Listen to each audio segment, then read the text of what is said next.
Au fil de mes divers emplois, j'ai travaillé avec des acteurs, des chanteurs, des comédiens. Il y en a qui étaient déjà des vedettes et il y en a qui le sont devenus par la suite. La jeune comédienne qui mangeait des frites dans un spot de McDonald's, qui est devenue une vedette de la chanson québécoise, ou le groupe de 5 humoristes que j'ai embauchés avant que leur carrière parte en fou. J'ai travaillé avec un acteur qui est devenu un réalisateur à succès, mais je pense que tous ces gens finissent deuxième derrière Grégory Charles. Dictons inconnus. Je m'appelle Jacques Labelle et je vous présente des phrases inconnues, prononcées souvent par des inconnus, mais qui auraient avantage à être un peu plus connues.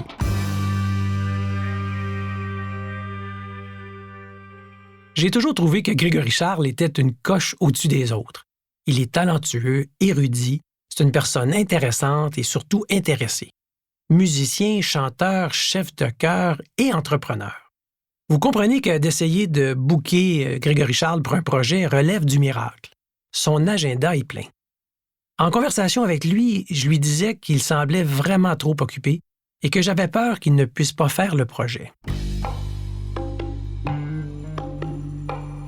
Il m'a répondu ceci. Ma mère disait « Fais confiance aux gens occupés ». J'ai trouvé ça beau. C'est vrai qu'être occupé, c'est un bon signe. Ça veut dire qu'on est en demande, que les gens apprécient notre travail ou notre présence. Ça veut dire que le travail ne nous fait pas peur. Je ne veux pas dire que les gens oisifs ne sont pas intéressants. Je pense qu'il est important d'avoir des moments de pause dans une semaine, dans une vie, mais c'est vrai aussi que si j'ai un projet à confier à quelqu'un, je vais pencher du côté de celui ou celle qui est occupé. Pas débordé, mais occupé. La mère de Grégory avait raison. Fais confiance aux gens occupés de Grégory Charles et de sa mère. Dictons inconnus est une production de Coyote Audio enregistrée chez Underground.